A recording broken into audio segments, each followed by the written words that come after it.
Salut à tous, bienvenue dans Dixon Discute. Moi c'est Dixon, je suis comédien et auteur. Mon métier, c'est de créer ou d'utiliser la création des autres et de la mettre en forme. Donc j'ai envie d'en discuter avec ceux qui font comme moi, qui inventent, qui matérialisent le monde autrement. On va essayer de comprendre ensemble les méthodes et tout ce qui se passe dans la tête d'un créatif. Et pour ça, il n'y a rien de mieux qu'une bonne discussion.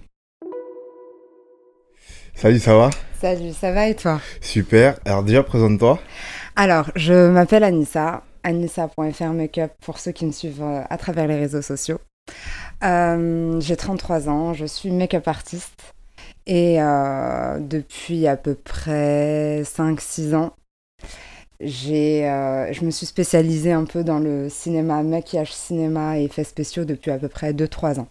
Ok, du coup t'es make-up artiste. Exactement, je suis make-up artiste. Parce qu'il y a pas longtemps j'ai reçu une make-up artiste. D'accord. Mais qui faisait pas exactement ce que tu fais. Très bien. Déjà, un truc, tu fais du maquillage cinéma et FX. Exactement. C'est pareil ou c'est différent? C'est très différent. Parce qu'on peut être dans le cinéma, faire des maquillages cinéma sans pouvoir autant faire des maquillages effets spéciaux. Les maquillages effets spéciaux, c'est vraiment, comme son nom l'indique, très spécifique. Il faut savoir faire des prothèses, réaliser des moules, des sculptures, etc. Donc il y a un vrai travail en amont du tournage qui se fait avec les réalisateurs. Ok. Tu m'as dit ça fait 5-6 ans que tu fais ça? Alors ouais, ça fait 5-6 ans que je suis make-up artiste, mais ça fait à peu près 2-3 ans, ouais on va dire 3 ans, que je me suis vraiment spécialisée dans le cinéma et après les effets spéciaux. Pourquoi le choix de se spécialiser dans les effets spéciaux? Alors c'est une très bonne question parce que je t'avoue qu'au début, quand j'étais maquilleuse classique, donc beauté, je faisais beaucoup de mariés, je faisais beaucoup de shooting, mode, etc. Ça m'a un peu saoulée. Enfin, ça tournait beaucoup autour de la même chose. Et j'ai découvert un peu le milieu du cinéma parce qu'on est vraiment dans la conception d'un personnage. On est vraiment dans un truc où on ne se limite pas à du fard à paupières sur les yeux. Donc ça va beaucoup plus loin que ça. Il y a une histoire derrière, il y a un travail avec le réalisateur qui se fait. Et ça, je trouve ça beaucoup plus intéressant du coup. Il y a une formation spécifique pour ça? Oui, bien sûr. Ah oui, bien sûr. Après, on fait généralement les maquilleurs qui sont dans les effets spéciaux. Bon, il y en a peu en France, mais franchement, leur travail est ouf. Ils font des formations. Tu es obligé de suivre une formation des fixes si tu veux te spécialiser là-dedans. Après, tu peux apprendre en pratiquant, mais voilà, il faut des bases, quoi. Alors ça veut dire que tu es obligé d'avoir fait quand même un cursus de make-up artiste classique pour après aller là-dedans, tu peux directement démarrer? Franchement, tu peux aller directement démarrer dans les effets spéciaux, faire une formation des fixes. Et après, si vraiment le truc te passionne, aller encore plus haut. En fait, dans les effets spéciaux, il y a tellement tout le temps des nouvelles techniques, des nouveaux produits qui sortent, qu'on est tout le temps dans l'apprentissage, en fin de compte. Tout le temps. Moi, le premier truc qui me vient quand je vois ça, c'est... je trouve ça hyper intéressant, moi, le maquillage FX, parce que ça demande vraiment des compétences et c'est incroyable même ce qu'on peut faire quand on voit au cinéma, tu vois. Mais il y a un truc qui est venu gâcher la fête chez vous, c'est la CGI. Tu vois, c'est les fonds verts, les fonds bleus, qui fait que tout est fait par ordinateur 3D. Beaucoup. Ça coûte un peu moins cher, je crois, si je dis pas de conneries. Ouais, plus ou moins, ça dépend. En fait, ça dépend du rendu que veut le réalisateur. Je te donne un exemple. Il y a une scène où le gars vient, il se fait trancher la gorge. Ça, c'est quelque chose que tu peux pas faire en VFX, ou même si tu le fais, ça va vite se voir que c'est très fake.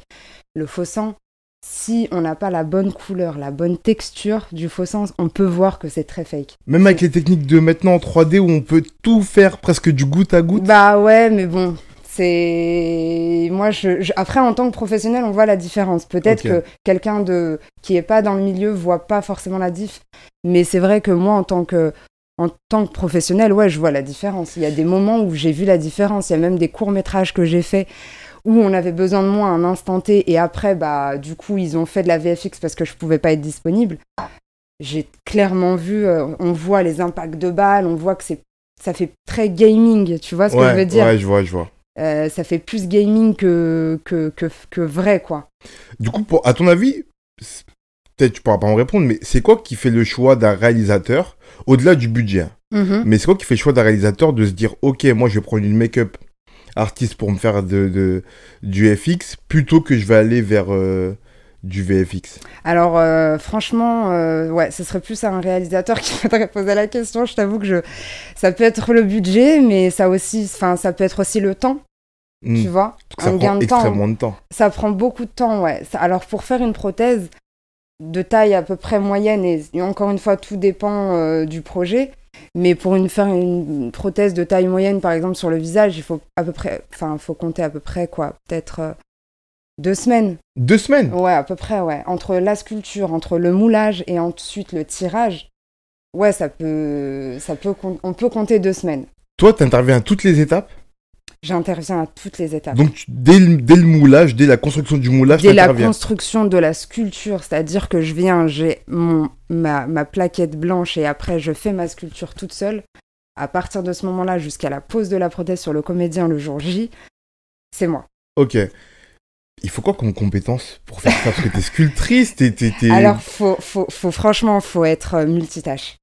Vraiment, en tous les cas, pour faire ce que je fais aujourd'hui, j'ai mis énormément de temps à comprendre certaines choses, à comprendre les dosages aussi. Si on ne te les apprend pas, comme je t'ai dit dans les formations, si on ne t'apprend pas les dosages, c'est mort. Dis-toi que tout ce que tu as fait avant, c'est foutu. Okay. Tu vois. Donc, tu peux passer des heures et des heures sur un truc et au final, tu te dis, c'est peut-être...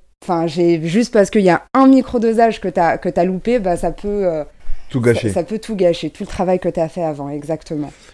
Est-ce qu'il faut tu vois, là, on rentre vraiment pour moi dans l'artistique. Oui, parce que du coup, pour faire un moulage, est-ce qu'il faut des compétences en dessin, en art? Franchement, pas forcément. Hein. Pas forcément. Je l'ai appris avec le temps. Au début, je me disais, ouais, mais il faut savoir dessiner. Ouais, mais il faut savoir sculpter. Ouais, mais ceci. Ouais, mais cela.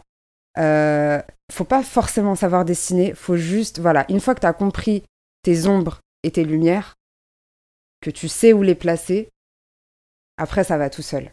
Après, il y a des sculptures qu'aujourd'hui, je serais incapable de faire. Du style?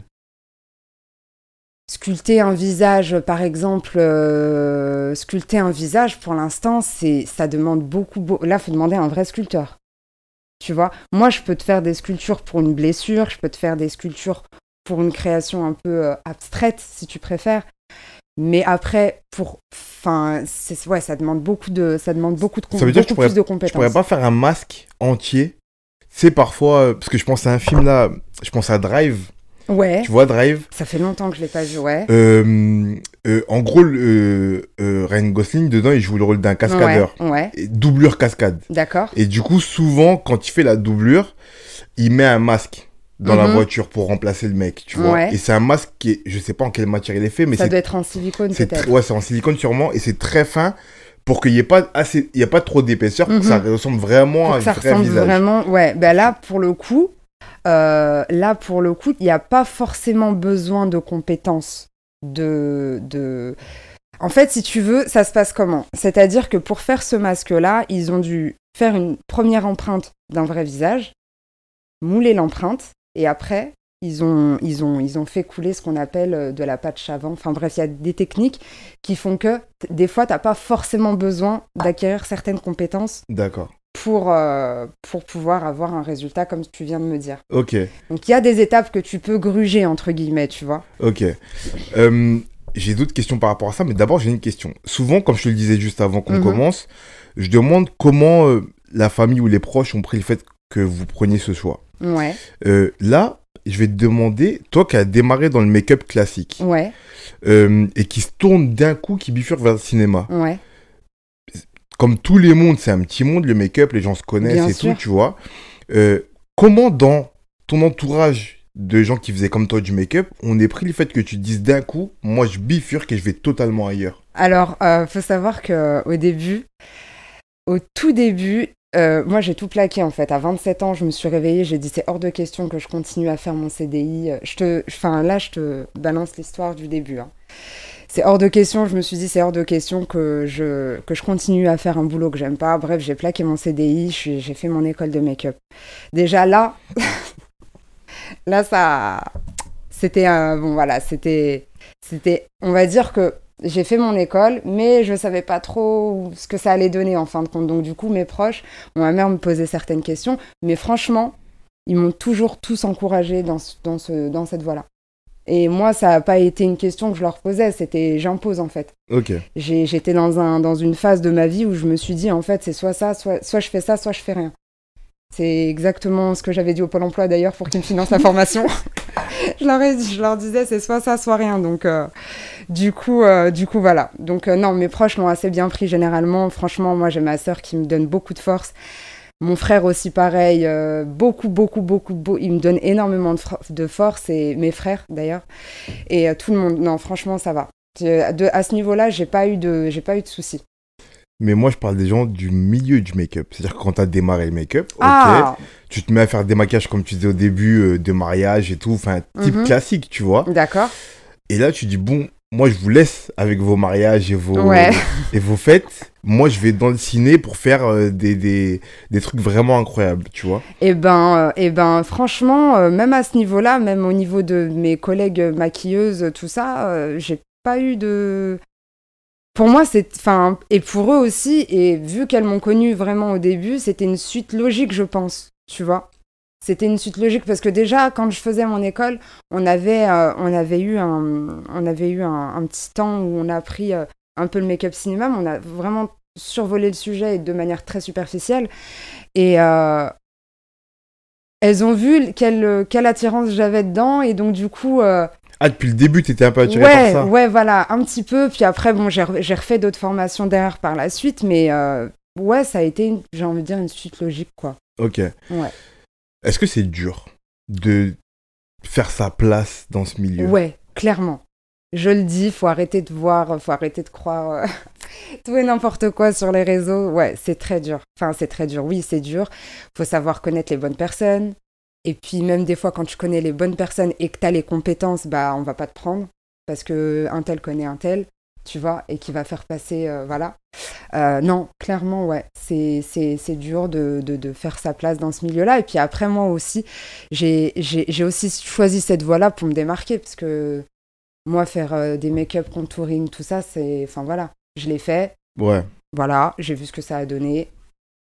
Même moi, en tant que maquilleuse, regarde, je me maquille quasiment même pas. Je suis au max, là. Là, je suis au max. C'est toujours le cordonnier le plus mal chaussé. À skip. Donc, du coup, ouais, je veux faire quelque chose qui me reflète et voilà, pas quelque chose dans lequel je me retrouve pas moi-même, tu vois. Donc ça, c'est quand même très important. Mais je te pose la question parce que j'en parlais justement avec la fille que j'ai reçue, Salomé, d'ailleurs, elle est tcheckée, et je lui disais que aussi, enfin on se disait, je sais plus dans quel sens, mais en tout cas on en discutait et on se disait que, tu vois, genre, en l'occurrence le cinéma ici en France, il n'est pas très très tourné vers la science-fiction, vers les films qui demandent ça. Bien sûr. Tu vois, il n'y a pas d'Avenger ici où tu as besoin d'avoir 50 mètres maquillés sur le plateau, tu vois. Il n'y a pas de film de gros polars ou de gros films où il y aura plein d'impacts de balles, plein de cicatrices. Il n'y a pas beaucoup de films d'horreur qui se produisent ici. Il y a même des réalisateurs français qui vont réaliser aux États-Unis ces films-là, tu vois. Du coup, moi, je me dis, il n'y a pas beaucoup de travail. Et du coup, dans un milieu dans lequel il n'y a pas beaucoup de travail, peut-être qu'il y a peut-être 2-3 places et forcément, on fait appel aux gens qui sont déjà là. Ou qu'on connaît. Très bien. C'est pour ça que je me dis que ça doit être hyper dur de faire sa place avec tous ces paramètres à prendre en compte. Alors, je vais te dire, j'ai rencontré un réalisateur il n'y a pas longtemps qui a kiffé mon travail. Mais il m'a dit, Anissa, maintenant les prochains clips qu'on va faire, on va se baser sur ce que tu peux me proposer. Sur des créations que tu peux me proposer. Il m'a dit, c'est grâce à ça que je vais pouvoir faire des scénarios. Et ça m'a touchée. Et en fait, je pense qu'on devrait essayer de s'ouvrir. Et je pense que c'est en train de s'ouvrir. Je pense, en tous les cas, j'ai l'espoir. Je pense que c'est en train de s'ouvrir. Et puis, on est là pour péter les plafonds de verre. Évidemment, peu importe. C'est pas grave. Mais si c'est pas ici, ce sera ailleurs. C'est ça le truc. Parce que moi, je me dis que t'es talentueuse et que forcément, à bout d'un moment, tu vas péter les plafonds de verre. Mais c'est qu'il n'y a même pas de plafond à péter parce que, genre, ce cinéma qui demande tes compétences, il n'existe pas beaucoup ici. Ouais. Bah, moi, je pense que c'est en train de... Moi, comme je te disais, je pense que c'est en train de se développer tout doucement, mais Après, voilà, moi je me dis, bon, je me laisse un temps ici. Et si je vois que vraiment, bah, ça n'a pas bougé et que j'en suis toujours au même stade dans 5 ans, là, à la limite, ouais, je vais aller voir ailleurs, tu vois, je vais dans d'autres pays, je vais aller en Espagne. C'est pas très loin l'Espagne, en Espagne, c'est à 2 heures. Hein. Ouais. Et encore, enfin, non, une demi-heure en avion. Ouais, un truc comme ça, pas loin. Bref, il y a l'Angleterre. Et eux, ils sont ultra calés, ils ont des bêtes de production, ils font des très belles réalisations. Donc, voilà, j'ai pas besoin d'aller aux États-Unis. Enfin, après, ça me déplairait pas d'aller aux États-Unis, à Los Angeles. Hein. Mais bon, voilà, pour voir des pays un peu plus proches du nôtre, ouais, il y a l'Espagne où je pourrais aller. Et puis, je me dis, il y a l'Angleterre aussi. Donc, qui font des très belles choses.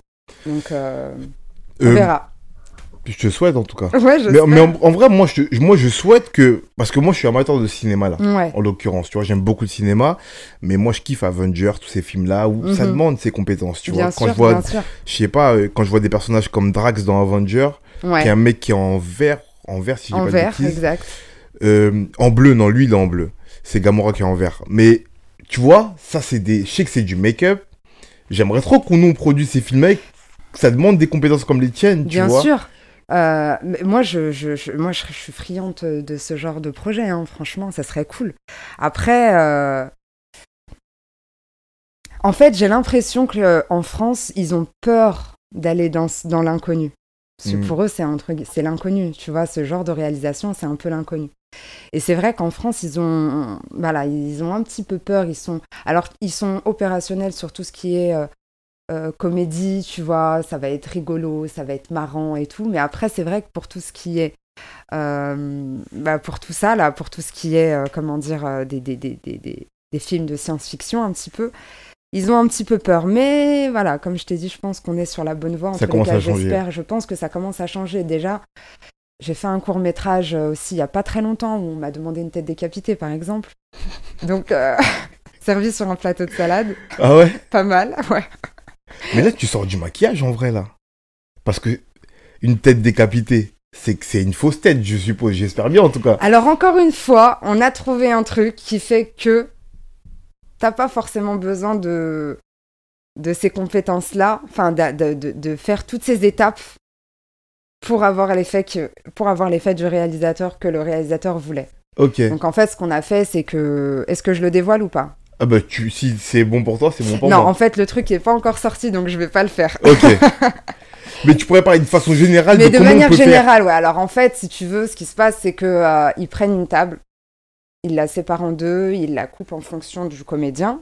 Ok. Tu vois, jusqu'au cou. Okay. Et après, nous, le but, c'est, en tant que maquilleuse prothésiste, c'est vraiment de faire une prothèse qui est collée vraiment sur le cou. Et en fait, ça te donne...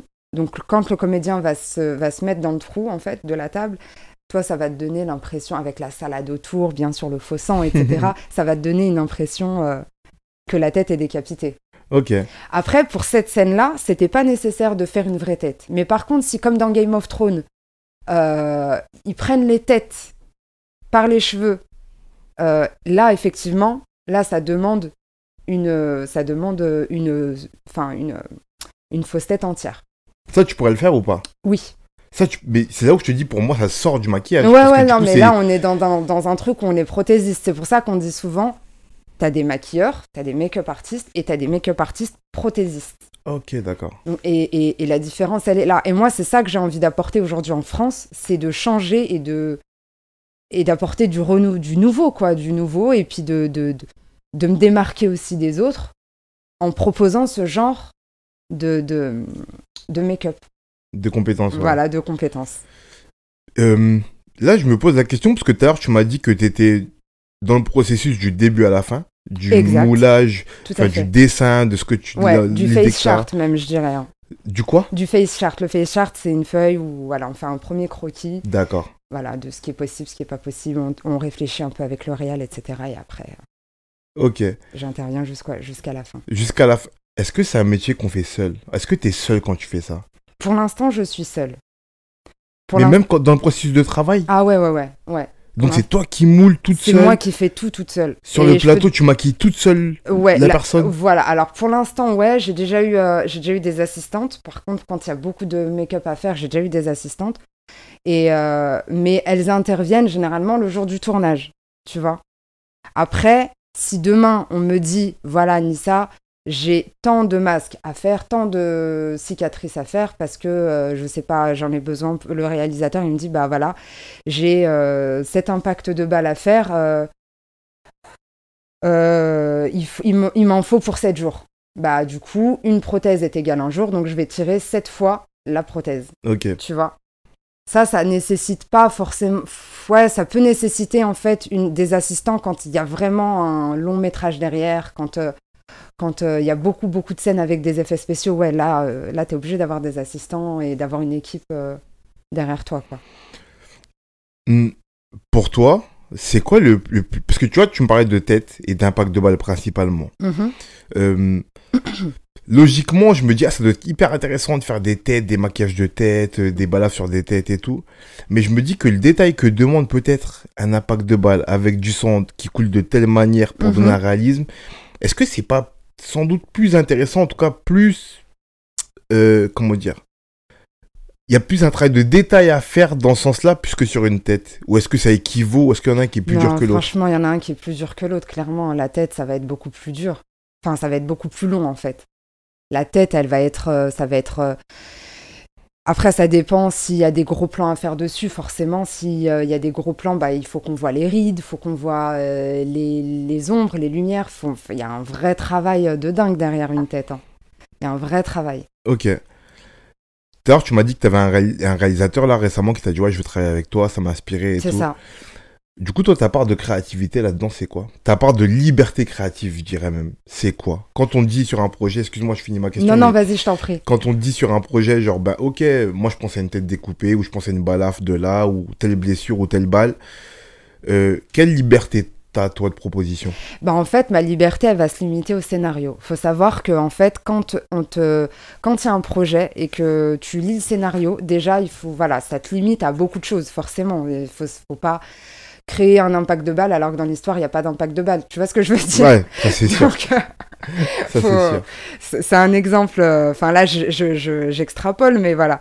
Mais du coup, faut se limiter déjà au scénario qu'on te donne. Donc ensuite, en fonction du scénario, tu regardes, par exemple, s'il y a une bagarre. Le mec, il se prend un cocard, faut savoir d'où est-ce que le point il vient, d'où est-ce que le coup il vient. Est-ce qu'il vient du droite? Est-ce qu'il vient de la droite?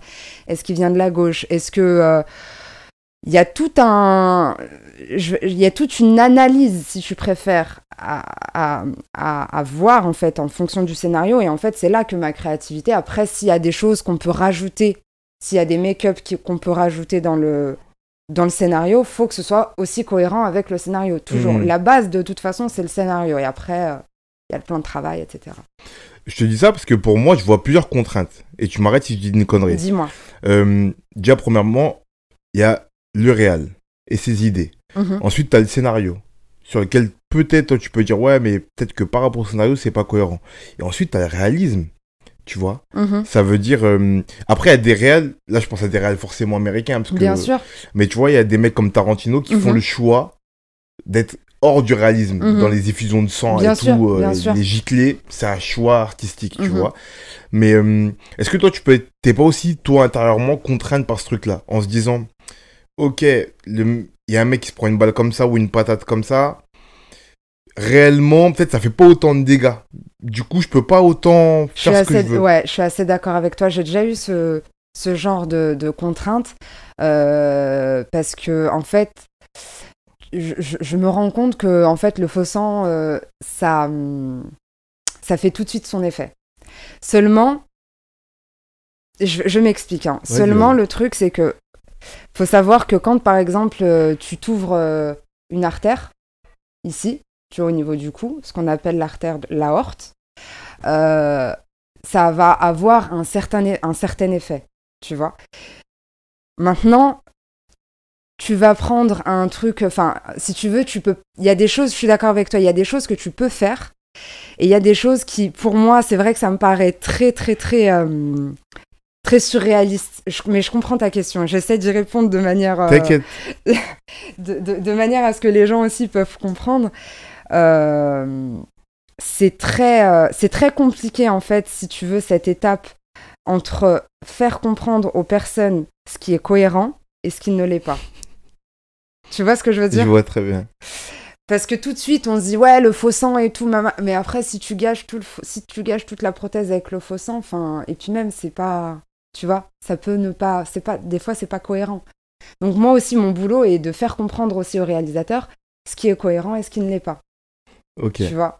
J'ai 2 questions du coup par rapport à ça. Ouais. La première, c'est est-ce que ça demande aussi des compétences biologiques? Je savais que t'allais y venir.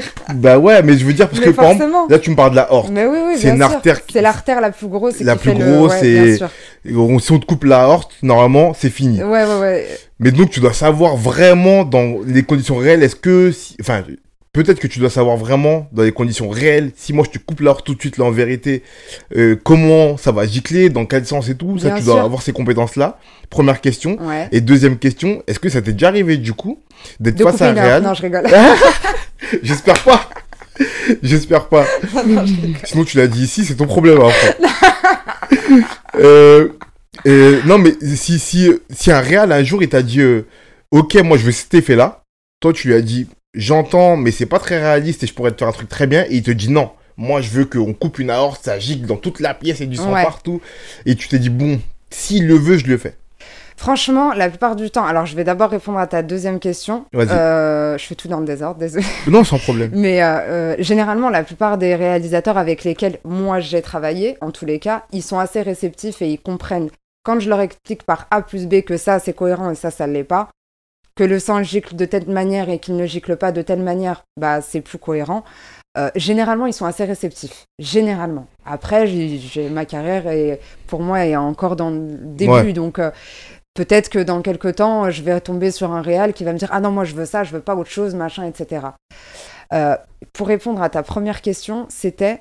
Sur les compétences biologiques, les connaissances biologiques. Franchement, pas nécessairement. Franchement, après, moi, je m'y intéresse parce que je vis tellement le truc que j'ai besoin de savoir en vrai comment le corps réagit. Tu vois? Enfin, pour un hématome, pour une blessure, sur combien de temps. Regarde, tu vas avoir des réalisateurs qui vont te dire bah moi je veux que lui se prenne un coup de poing dans l'œil. Et quand tu vois en vrai, de vrai, quand tu te prends un coup de poing dans l'œil, en vrai, ça c'est pas tout de suite bleu. Tu vois, ça va être d'abord déjà au tout début, quand tu te le prends tout de suite, il y a rien. Ouais. Et après ça devient rouge. Et après, avec les jours, ça devient bleu, violine, et après, ça vire au vert, jaune. Et ça, c'est quand on est en phase de guérison. Mais c'est vrai que la plupart du temps, voilà, j'essaie d'allier mes compétences, ce qui est possible de faire, et aussi de satisfaire le réalisateur. Mais ils sont assez réceptifs de manière générale. Mais tu vois, là, tu as lié mes 2 questions. Parce que justement, moi qui suis comédien, je sais quelles contraintes ça peut avoir, quelles contraintes tu peux pouvoir demander à ton équipe technique. En l'occurrence, là, pour prendre l'exemple que tu as pris, c'est que tu es dans un film, il y a une bagarre, il y a un mec qui se prend un coup de poing, et je sais pas, je te dis une bêtise, une demi-heure après, il y a une discussion, enfin, tu sais, il y a des ellipses temporelles dans les films, Bien du coup, sûr. une demi-heure après, il y a une discussion. Toi, tu sais qu'en temps normal, une demi-heure après, c'est pas bleu son œil, c'est juste rouge encore, tu vois. Là, il va peut-être devoir te dire « Ouais, mais copine, là, on n'a pas le temps. Il faut qu'on signifie, que dans l'image d'après, soit signifié que c'est pris un coup de poing. Du coup, je veux que son œil soit bleu ou qu'il soit... Ouais, qu'il soit qu'on voit qu'on voit qu'il y a eu un truc, quoi. Ouais, et c'est pour ça que je te parlais de peut-être t'imposer, genre... Peut-être c'est pas réaliste, mais moi, je veux parce que dans mon scénario, ça marche comme ça. Après, si c'est lui qui veut, c'est sa création, hein. Tu vois, si moi je lui fais une proposition, si lui après en face le réal il me dit bah ouais mais moi je veux que ce soit quand même comme ça, après de toute façon c'est toi qui diffuses ton film. Tu vois, c'est voilà, moi il y a pas de, enfin je tergiverse pas 3 heures, tu vois ce que je veux dire. C'est lui qui a voilà, c'est lui qui a le dernier mot. Après de toute façon c'est tu vois ce que je veux dire. Moi je fais des propositions, j'essaie de voir, voilà, ça c'est cohérent, ça l'est moins, ça on peut peut-être aller plus par là, plus. Tu vois. Ouais, je vois. Mais après, c'est lui qui décidera si de quelle manière il veut son hématome, quoi. Alors là, on a beaucoup parlé des make-up les plus visuels, c'est-à-dire tout ce qui est lié à la violence, C'est vrai, tu vois, mais parce que c'est ce qui est plus visuel en vérité, on va pas se mentir. C'est vrai. Mais il y a toute une autre partie du make-up C'est ça. dont on parle très rarement aussi. C'est les vieillissements, par exemple. Exact. Les vieillissements ou les rajeunissements. Et c'est là où, en tout cas de ce que moi je vois de plus en plus au cinéma, c'est que là on fait appel à de la VFX pour vieillir ou pour... surtout pour rajeunir. Pour surtout vieillir pour un rajeunir. Peu moins. Ouais, beaucoup moins pour vieillir. Mais est-ce que pour toi c'est aussi intéressant de faire un vieillissement que de faire un hématome ou de faire un truc violent? Ah oui, complètement. Parce que pour le vieillissement aussi, pour les vrais vieillissements, pour les beaux vieillissements, ça demande aussi des prothèses. C'est pas du latex qu'on te met sur le visage. Après, ça peut se faire, hein, tu vois. Quand il y a très peu de budget, il y a beaucoup de maquilleuses qui s'en sortent très bien avec du latex. Mais alors, stop. Est-ce que tu peux faire... Parce que moi, quand tu me dis prothèse... Ouais, en fait, Non, c'est que comment tu me dis prothèse, ouais. J'entends latex. Prothèse en latex. Ouais, d'accord, ok. Est-ce que tu peux faire le distinguo entre le latex comme tu l'entends et une prothèse? Ok. Alors, le latex, on peut s'en servir aussi pour faire des prothèses, mais bon, après, les raccords, ça fait très vite, tu vois, on voit les contours, si tu préfères. Ok. On voit les contours. Le latex, c'est un liquide blanc. Ah, ok. Voilà, c'est un liquide blanc un peu épais parfois, qu'on peut utiliser pour faire des vieillissements quand on commence les effets spéciaux en tant que maquilleur. Après, il y a d'autres techniques. Il y a d'autres techniques avec des prothèses. Du coup, là, c'est du silicone. On prend l'empreinte du visage, on sculpte, comme je t'ai dit tout à l'heure, on fait le moulage, et là, on tire les prothèses au silicone.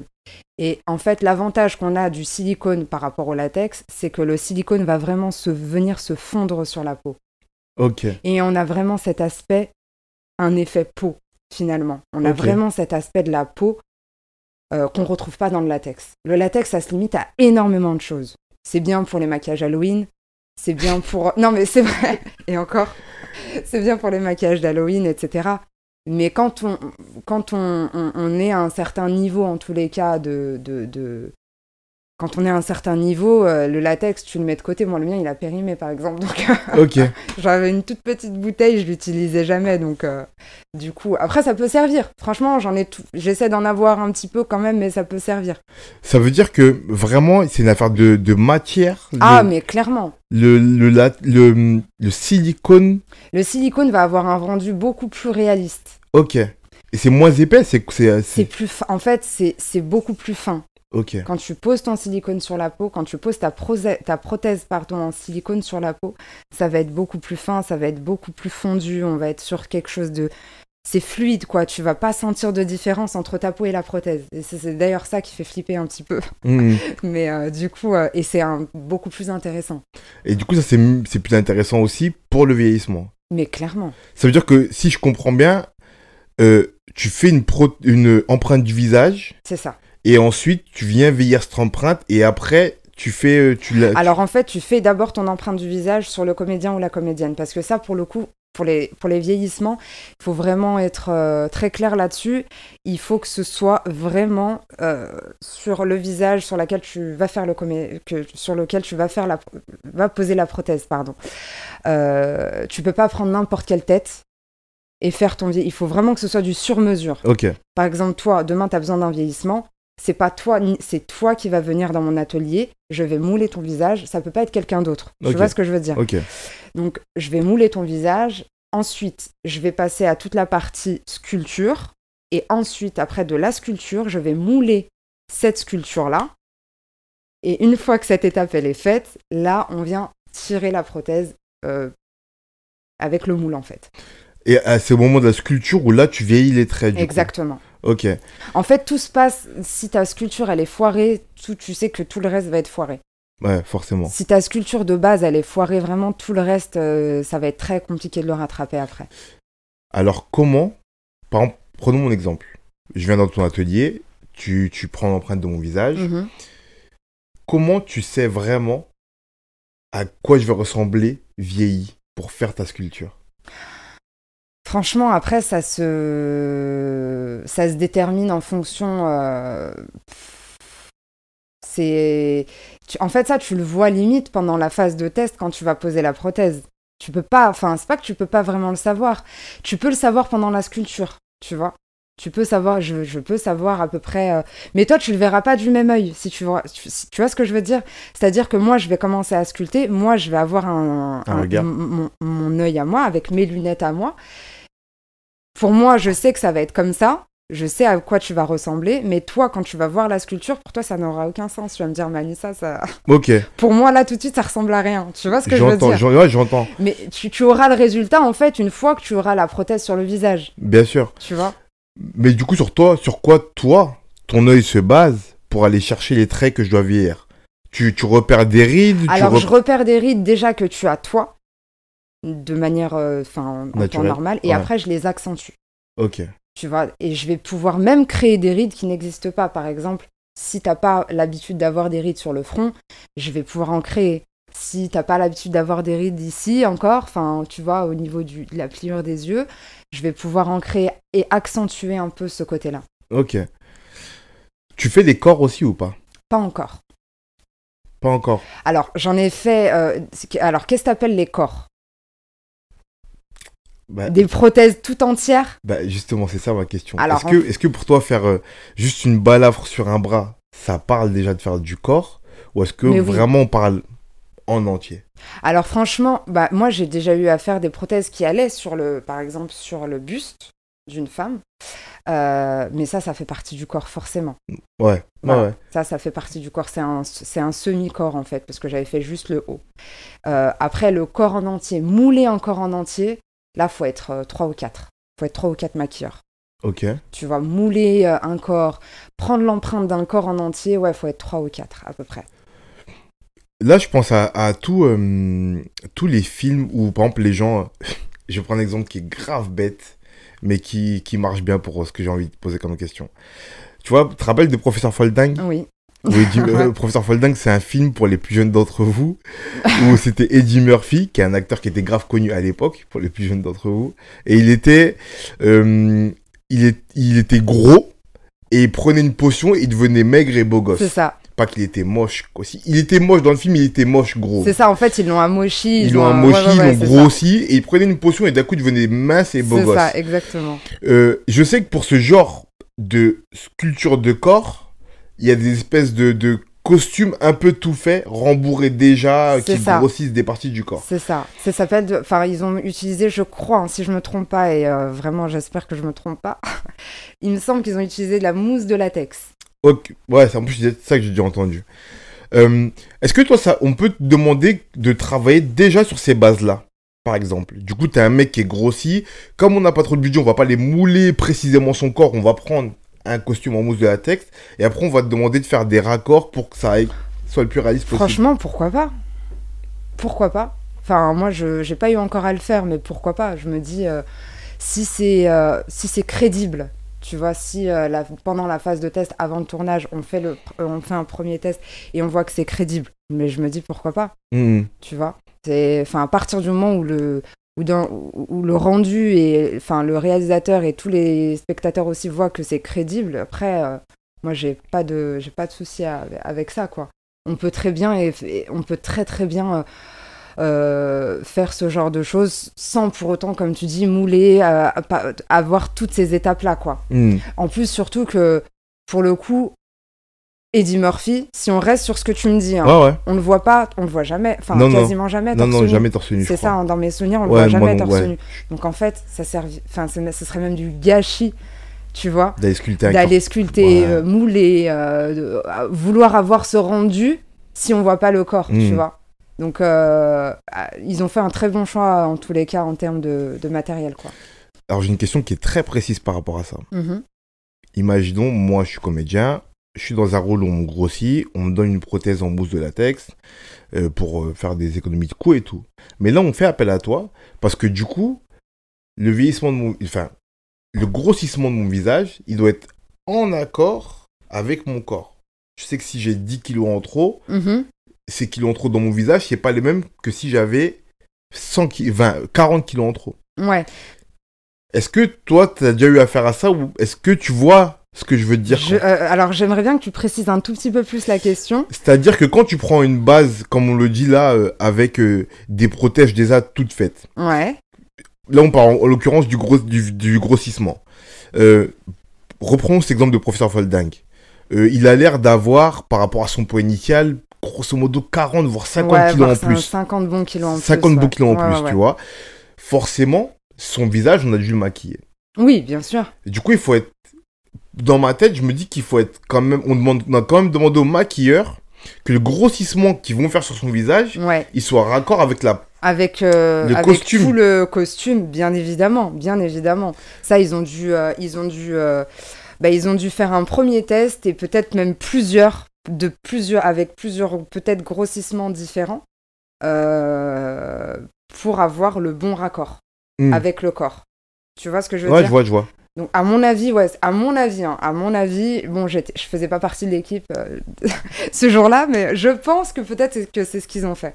Ok. Je pense. Mais tu vois, je te pose des questions qui ont l'air un peu décorées. Toi, c'est parce que j'essaie de savoir. Ah non, mais bien sûr. Comment toi, t'aurais réagi? Moi, après, c'est vrai que j'aurais. Je pense que déjà, je me serais référée à des personnes vraiment qui ont ce poids-là. Ouais. Tu vois ce que je veux dire? Juste une question de cohérence. On regarde à peu près, ça fait quoi d'avoir 10 kilos en plus? Ça fait quoi d'en avoir 20? Ça fait quoi d'en avoir 30? D'en avoir 30 et d'en avoir 10, ça va pas être pareil. Ouais. Et là, je vais rebondir sur un autre truc, c'est comme les vieillissements en fait. Ok. Tu vas faire un vieillissement de 10 ans, de 15 ans ou de 20 ans, ça va pas être pareil. On va plus ou moins accentuer les traits. Et en fait, pour le grossissement, c'est pareil. C'est exactement la même chose. On se réfère surtout, enfin moi en tous les cas, ce que j'aurais fait, c'est que je me serais référé à des personnes qui ont du poids en plus, 10, 20, 30 kilos, et puis à ce moment-là, j'aurais fait en sorte de me rapprocher en tous les cas le plus possible et d'avoir un raccord le plus cohérent possible avec le reste du corps, quoi. Du coup, en parlant de tout ça, est-ce qu'il y a des films, toi, ou des make-up que tu as vus dans des films, dans des séries ou autres, où tu t'es dit, j'aurais bien aimé le faire, ou j'aurais bien aimé être dans l'équipe qui a participé à ce maquillage? Ça va paraître un peu too much, mais Game of Thrones. Ah ouais? Ah ouais, Game of Thrones fort. Pourquoi? Parce que même la réalisation des maquillages sont incroyables, les costumes sont juste ouf, il y a des détails que tu perçois même au bout de 3-4 fois que tu as regardé la saison. Et là, les maquillages sont incroyables. C'est que de l'FX maquillage Game of Thrones? Ah ouais, principalement. T'as déjà vu le making-of? Ouais, t'as vu. Ouais, ah non, le making-of, non. Les making-of et tout, c'est des armées de maquilleurs, de sculpteurs, de prothésistes. C'est incroyable. Ils sont, mais genre, je sais pas, ils étaient combien, mais ils étaient beaucoup. Il n'y a pas que ça. Il y a beaucoup de VFX, mais combiner les deux, tu vois. Ils ont dû combiner les deux. Ce qu'ils font même des fois, c'est que dans le maquillage, ils vont mettre un fond vert ici. Ah. Tu vois ce que je veux dire? Je vois très bien ce que tu veux dire. Ils vont mettre un espèce de fond vert ici, et puis là, le maquilleur s'occupe des raccords, et puis voilà, tu vois. Ça, je l'ai vu dans le making-of de Avenger. Ah bah voilà. Dans Avenger, il y a plein de maquillages qui sont des maquillages entiers. Exactement. Ou, je sais pas, je pense à un mec comme... pour ceux qui ont vu Avenger, mais un mec comme Vision. Ouais. Je sais qu'il est rouge, du coup, il a un maquillage rouge, mais il a des espèces de pas une espèce de casque un peu, des parties un peu.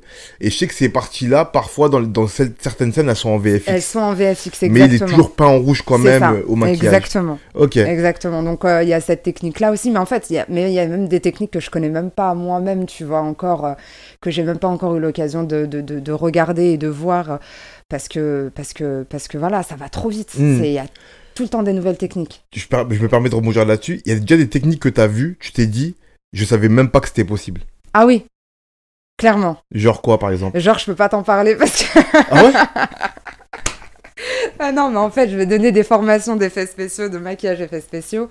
Et voilà, on m'a briefé un peu sur le truc et du coup, on a découvert que cette technique-là, elle est incroyable à faire et ça donne un raccord parfait, quoi. Alors, je vais pas te demander les techniques. D'accord, ok. Je vais te demander juste, par exemple, je vais reprendre un exemple tout basique, mais pour que tu comprennes la métaphore, mais genre, un impact de balle. Ouais. Tu t'étais jamais dit que c'est possible de le réaliser en maquillage, et en fait, tu le vois et tu te dis, putain, en vrai, c'est possible de faire ça en maquillage.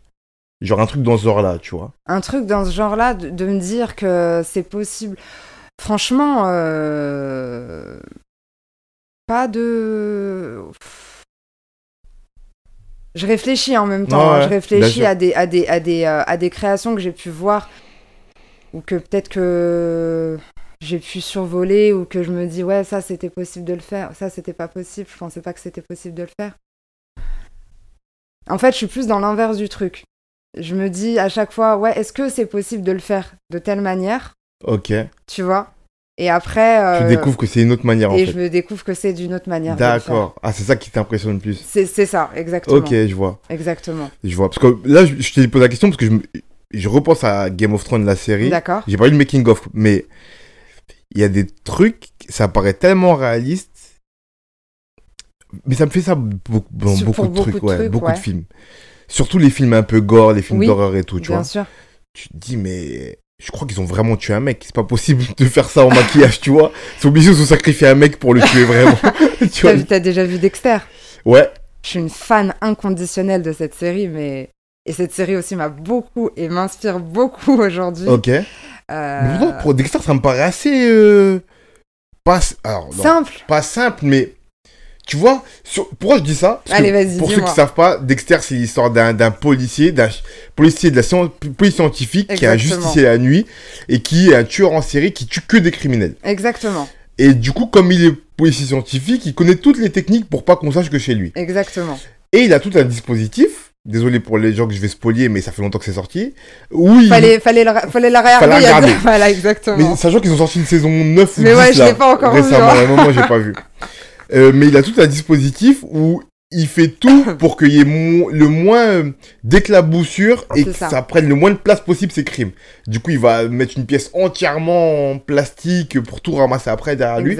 Et c'est dans ce sens-là que je dis c'est simpliste parce que du coup, il fait tout pour que... Tu vois, par exemple, quand il plante un couteau, il n'y a pas de... Non, exactement. Diffusion, c'est ça le mot que je cherchais. Diffusion de sang, exactement. Bah, moi, ce que j'ai vraiment trouvé très intéressant, c'est la manière dont les tueurs en série que lui appréhende, par exemple son frère. Ouais. Son frère qui était clairement un tueur en série, mais il n'était pas... comment dire, lui, c'était pas un justicier, lui, il tuait pour plaisir. Ouais. Et la manière dont il découpait les corps... Ok. Et la manière, enfin... Moi, je suis pas ouf, hein. Non, mais c'est ton métier, t'inquiète. Mais la manière dont les corps étaient disposés, et en fait, il avait ce protocole de son frère, en tous les cas, qui s'appelait Brian. Il avait, donc on voyait une jambe, on voyait la moitié de la jambe, après on voyait la partie du haut, on voyait le buste. Ça, c'est incroyable. Ça, pour moi, d'avoir fait ça, c'est incroyable. Vraiment, c'est... Par rapport au réalisme de la découpe. Ah ouais, clairement. Et là, c'est vraiment des corps entiers qui ont été sculptés, machin, blablabla, tu vois. Ouais. Mais tu vois, là, je pense que ça... Peut-être, hein, c'est une réflexion commune, parce que comme t'as pas fait, tu sais pas, mais... Je pense que là, ça demande quand même d'avoir des connaissances biologiques pour savoir qu'un corps qui se découpe... En plus, tu vois, j'ai une illumination, là. C'est pas lié seulement à la découpe. C'est lié à l'ustensile avec lequel tu découpes. Bien sûr. Mais bien sûr. Tout le maquillage change par rapport à ça. Une scie, c'est pas pareil qu'un couteau de boucher. Évidemment. Une hache, ça va pas être pareil qu'une épée. Ou alors un couteau qui a des entailles.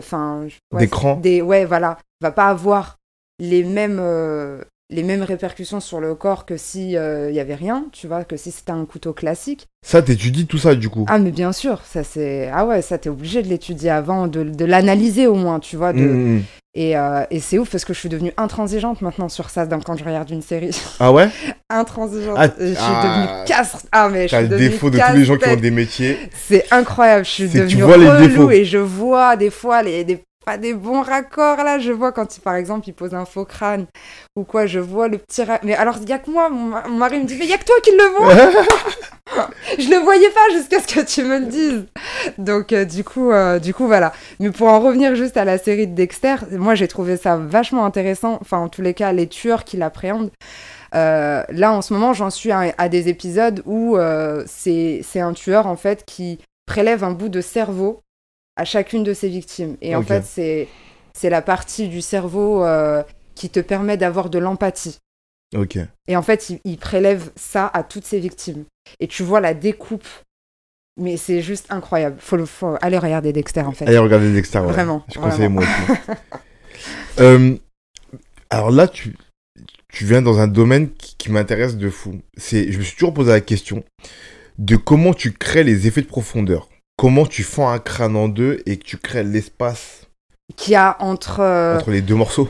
Bah, Comment tu perces un trou dans un crâne ou dans un corps et que tu crées l'effet du trou. Alors tout dépend de ce que tu veux. Par exemple, pour parler de Dexter, en fait, le truc c'est que ils ont fait un crâne, donc ils ont fait une fausse tête et à l'intérieur de la fausse tête, ils ont en fait tout ça c'est encore une fois c'est de la prothèse. Hein. Ok. C'est que de la prothèse. Et après ils ont joint l'autre partie avec du coup la prothèse, ils ont joint l'autre partie du cerveau. C'est très difficile à expliquer, mais quand vous verrez la série, vous comprendrez.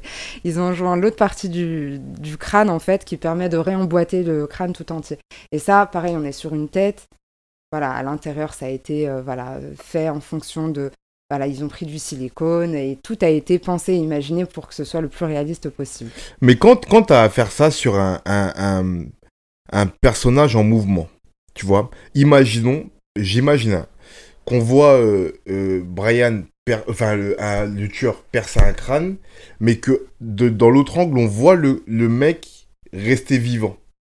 Du coup, tu fais quoi? Tu poses une prothèse, c'est 2 raccords d'image sur une prothèse. Ouais, je pense que là, pour le coup, faudrait... Franchement, je sais pas trop comment ils ont Mais je veux dire, t'as jamais dû travailler sur des comédiens, toi, qui sont pas censés... qui doivent rester statiques. Qui doivent rester statiques, mais qui sont vivants, par exemple. Du coup, qu'on voit bouger à l'écran, et que d'un coup, je sais pas, on lui met un coup de hache, et on voit une partie de son crâne partir. Après, c'est là que la VFX aussi entre beaucoup en jeu. Tu vois, la VFX, ça, là, pour le coup, ça nous aide énormément pour à raccorder ces trucs-là. Complètement. Je pense qu'il y a beaucoup de VFX. Après, chaque maquilleur a des techniques différentes, tu vois. On a tous nos techniques, et puis il y a des maquilleurs qui vont faire telle technique pour tel effet, telle technique pour tel effet, etc. C'est vrai que là, pour le coup, la VFX aide énormément. Ok. J'ai une autre question qui vient du fait qu'il y a pas longtemps, j'ai fait un tournage de film et il y avait une maquilleuse qui m'a juste...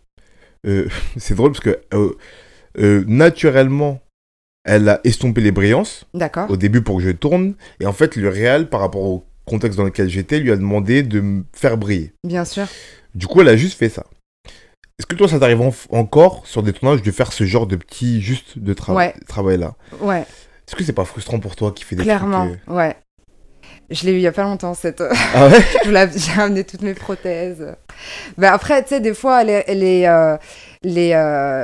réalisateurs changent des fois le scénario à la dernière minute, donc on est obligé aussi de s'adapter.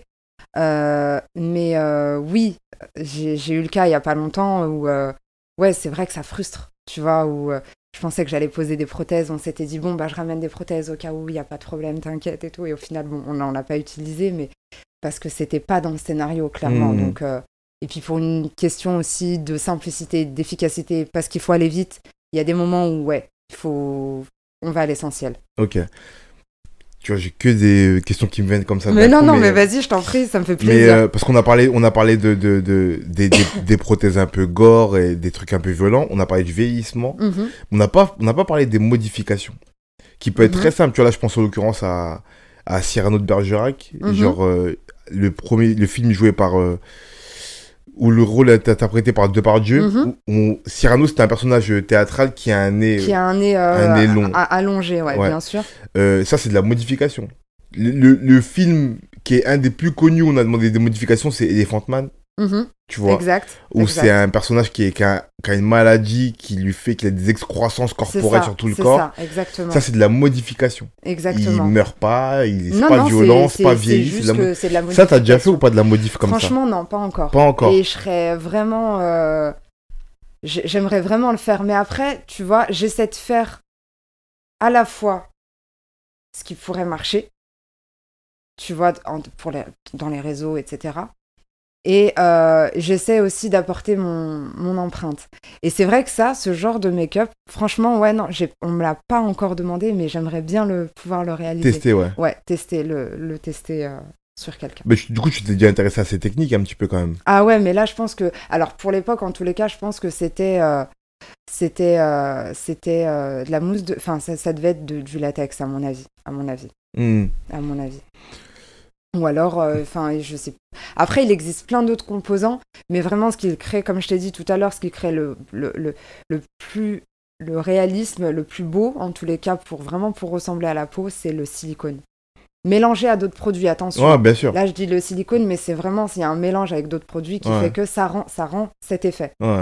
Ouais, parce que si vous voulez faire un beau maquillage d'Halloween et que vous achetez juste du silicone, ça marchera pas. Ça va pas marcher, on est d'accord. On est d'accord. Faut prévenir les gens, ça marchera pas. Voilà, on est d'accord. Écoute, on va conclure. Écoute, avec grand plaisir.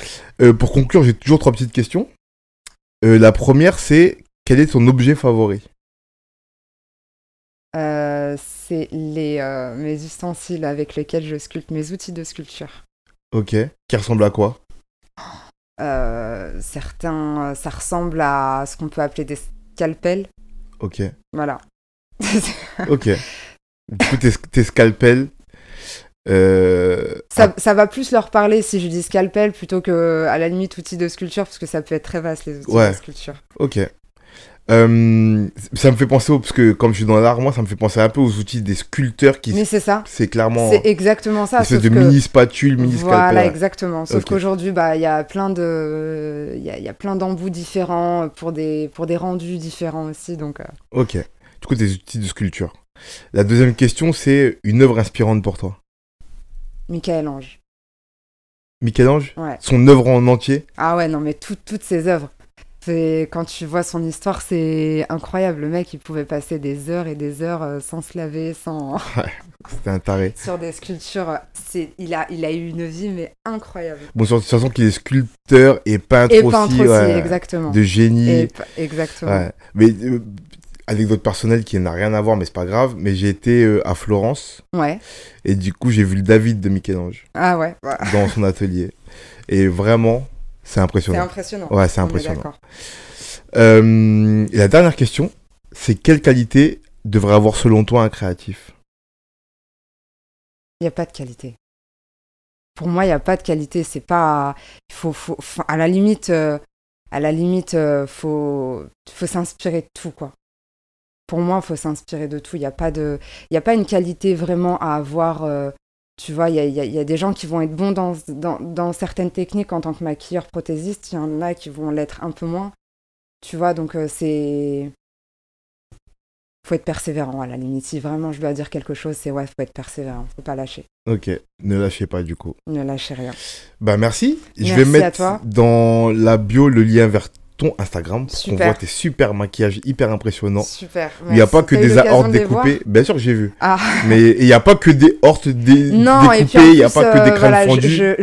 Il y a plein de trucs. Voilà, je n'affiche pas tout parce que Instagram, il faut savoir qu'ils m'ont supprimé mon ancien compte. À cause de ça? À cause de ça. Donc voilà.